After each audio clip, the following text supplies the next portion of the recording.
उस समय भी, और जब मैं सन्यासी जीवन में था उस जमाने में जब गया था, उसमें और गौमुख में 10 किलोमीटर का फर्क आ गया। 10 किलोमीटर बर्फ पीछे सरक गई, क्योंकि बर्फ पिघलती गई, पेड़ बढ़ते गए। नाम तो जरूर भोजवासा है। भोजवासा का मतलब है जहां भोजपत्र करोड़ों की संख्या में पेड़ हो। और आपको ये जान करके बहुत ज्यादा आनंद होगा कि पूरे 250 किलोमीटर के एरिया में अब भोजपत्र का एक छोटा सा पेड़ बचा हुआ है। बस जहां लाखों पेड़ थे वहां एक पेड़ इसलिए बच गया है कि वहां के निवासियों ने कटने के लिए तैयार हो गए उस पेड़ को, कि हमारे आने वाली पीढ़ियां ये देख सकें कि भोजपत्र का पेड़ कैसा होता था। तो पेड़ कट गए, बस पेड़ पिघल गई,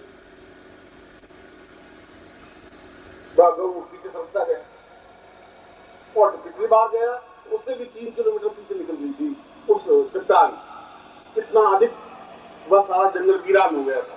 साधु संतों ने लकड़ियां काट काट करके और जला जला करके और धूनियां लगा दी। बात सरकार ने इस बात को दिखाई नहीं। और अब केवल 2 किलोमीटर और पीछे रह गया है जहां ब्रह्मपुत्र नदी निकलती है। और नदी ब्रह्मपुत्र नदी तो एक दूसरे रास्ते से जाती, वो रास्ते हरिद्वार के रास्ते से फिर गंगा नदी जा पाई। वो शायद और बर्फ की चट्टान से सकेगी तो क्या स्थिति बनेगी, इस बात की कल्पना की जा सकती है। वह हम शिव का चित्र फिर उस समय नहीं देख पाएंगे। यह एक दुख है, वेदना है। इसलिए मैंने कहा कि आपने जो नहीं देखा ये जीवन की न्यूनता है। तुम्हारे जीवन में कोई ऐसा गुरु मिला नहीं जो तुम्हें ले जा सके कि चलो तुम्हें देखना है जीवन का। ये गौमुख भी देख लेनी है, ये गंगोत्री भी देख लेनी तुम्हें। ये आनंद जो प्रकृति का है, जो वास्तविक प्रकृति है, मैं तुम्हें दिखा देता हूँ। ये जो पुराणों में वर्णन है ये सब तो सत्य है, ये प्रामाणिक है, ये मैं तुम्हें दिखा देना चाहता हूँ। तुम्हारी पिछली पीढ़ी को नहीं मिला, तुम्हारी पीढ़ी में भी कुछ लोगों को मिला, कुछ लोगों को नहीं मिला। इसलिए कोई जरूरी नहीं है कि प्रत्येक क्षण कोई ऐसा विचक्षण तो अवतरित हो ही जो तुम्हारा हाथ पकड़ के तुम्हें ज्ञान, चेतना, साधना, सिद्धि देगी। पैसा कमाने की विद्या तो हमारे पिताजी तुम्हें सिखा देंगे, उसमें कोई जरूरत नहीं है। संतान पैदा करने की कला के लिए कोई स्कूल में पढ़ने की जरूरत नहीं है। साधना सिखाने के लिए इसकी विद्युत्व की जरूरत है, जो दृढ़ता के साथ कह सके, चेतना के साथ तुम्हारे हृदय को टटोल सके, कह सके, तुम्हें आवाज दे सके, तुम्हें बता सके, तुम्हें कह सके कि ये रास्ता तुम्हारा सही है, इस रास्ते पर चल करके तुम कुछ प्राप्त कर सकते हो।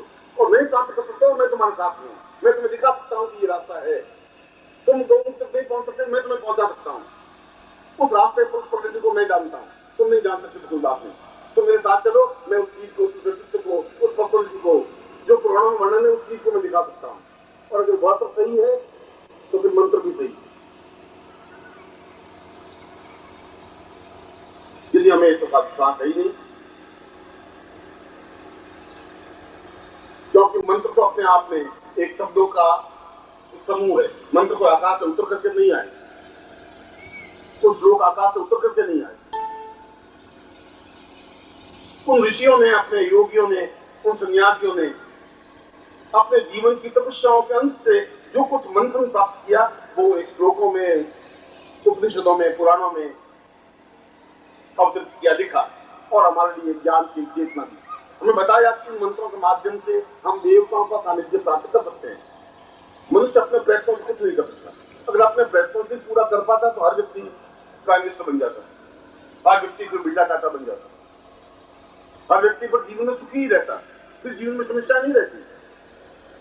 हम बहुत सोच समझ करके पत्नी को लाते हैं, ठोक बजा करके, देख करके, इंटरव्यू लेकर के, 3 साल तक उसके साथ डेटिंग करके, और उसके बाद आने के बाद नहीं फिर वो लड़ाई झगड़े हो जाते हैं। हमारे हाथ में नहीं है, तुम्हारे ही हाथ में होता तो फिर घर में लड़ाई झगड़े नहीं होते, फिर तनाव नहीं होता, फिर समस्या नहीं होती, फिर डिफिकल्टीज पैदा नहीं होता। एक और कोई योनि है, एक और कोई स्तर है जिनको देवताओं का स्तर कहा गया है।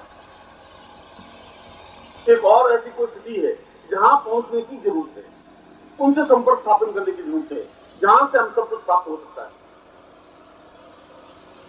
धन भी, यश भी, मान भी, पद भी, प्रतिष्ठा भी, ऐश्वर्य भी, जीवन की पूर्णता भी, जीवन की सर्वोच्चता भी, श्रेष्ठता भी मिल सकता है यदि आपके पास एक सही और प्रामाणिक रास्ता है। तो यदि आपको भरमाएगा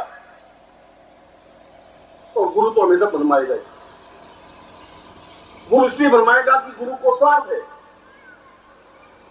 तुम अगर मथुरा चले जाओगे, काशी चले जाओगे, हरिद्वार चले जाओगे तो के बाद तुम्हें गुरु मिलेंगे, एक तो नहीं मिलेंगे। वहां तो पूरी पगडंडी की पगडंडी बैठी हुई है, तिलक छापे किए हुए, भगवे कपड़े पहने हुए, एक नहीं 50 आप मिलेंगे। वो तुम्हारे जीवन का कल्याण नहीं कर सकते, वो तुम्हें जीवन में चेतना नहीं मिल सकते, उनके जीवन में कोई दर्द नहीं है। वो तुमसे भिक्षा मांग सकते हैं, वो कहेंगे हम मंदिर बना रहे हैं, तुम्हें 500 रुपए, तुम शिष्य दो, हम तुम्हें दीक्षा देंगे। जो खुद तुमसे भीख मांग रहा है वो तुम्हें देगा भी क्या? तो तुम्हें क्या दे सकता है? तो गुरु बनी कैसे सकता है?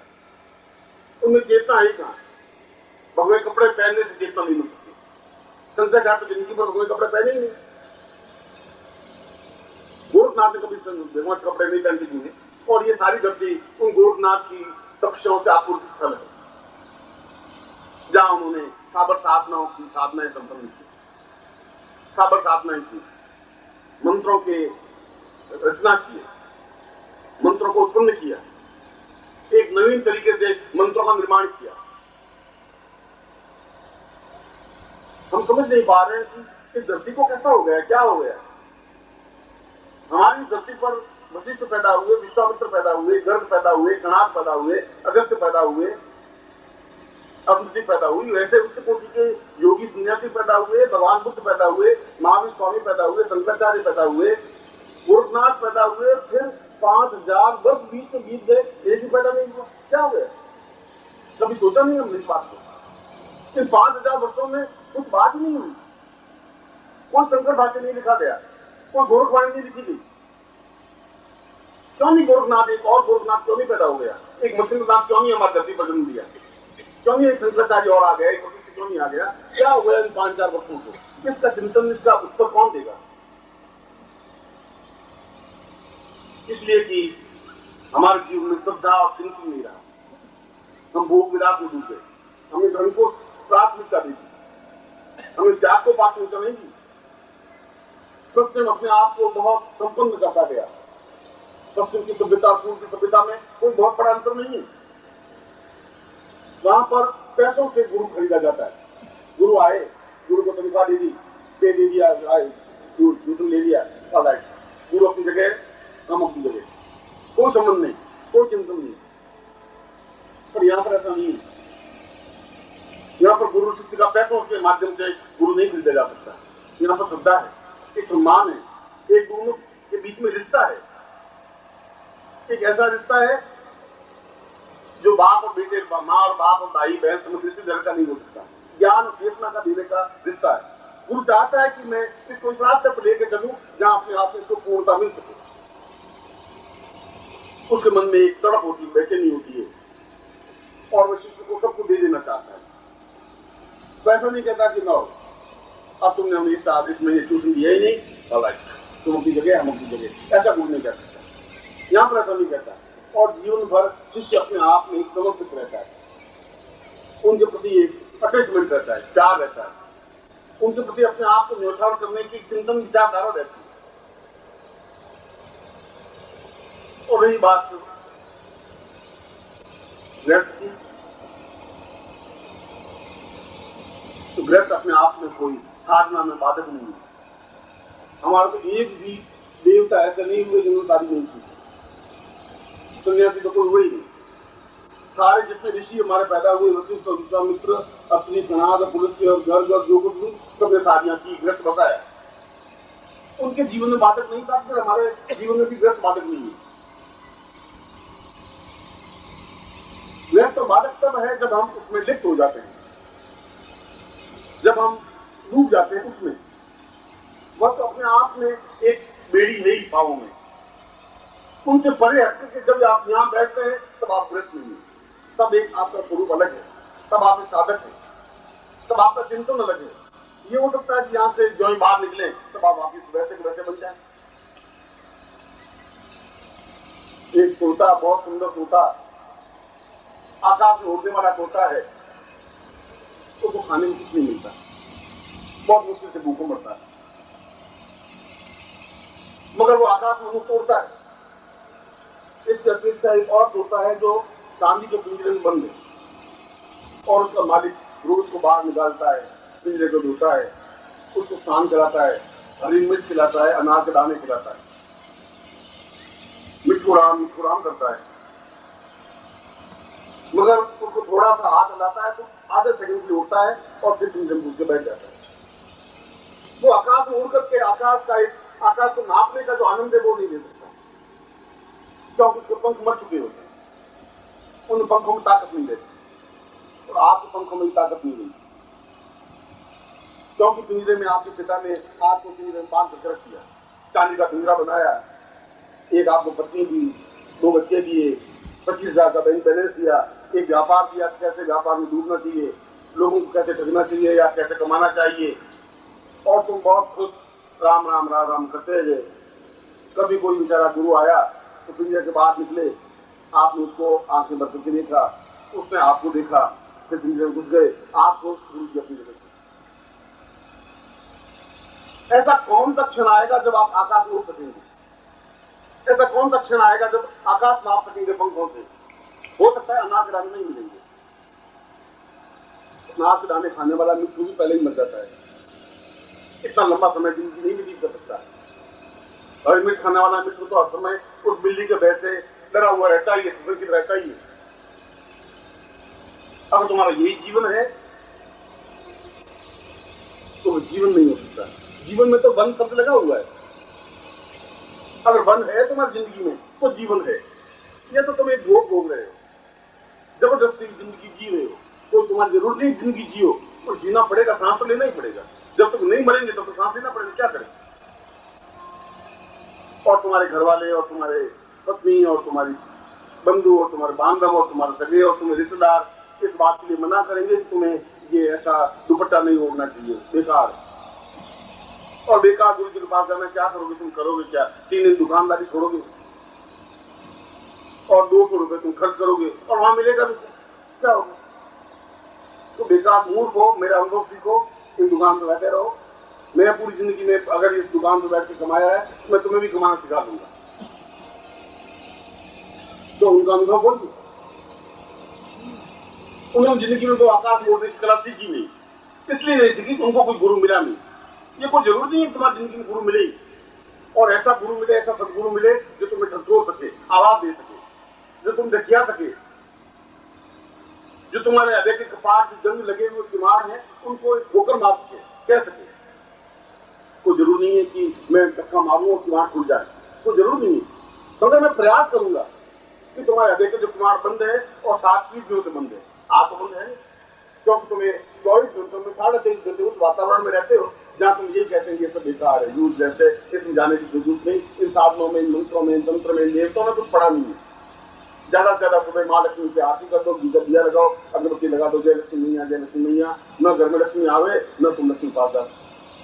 आज तक आयु 7 चीजें होनी है, लक्ष्मी मैया करते हुए तस्वीर जैसी थी वैसी वैसी तस्वीर, न बाहर निकली बिचारी, तुमने उसको बांध कर रख दिया, उसको अगरबत्ती लगा, तुम बहुत खुश कि लक्ष्मी मैया से आरती कर। लक्ष्मी मैया अपनी जगह खुश कि जब 2 मिनट के लिए सारा जो कुछ कर रहा है करने दे, अपनी क्या तुम अपनी जगह महाराज की।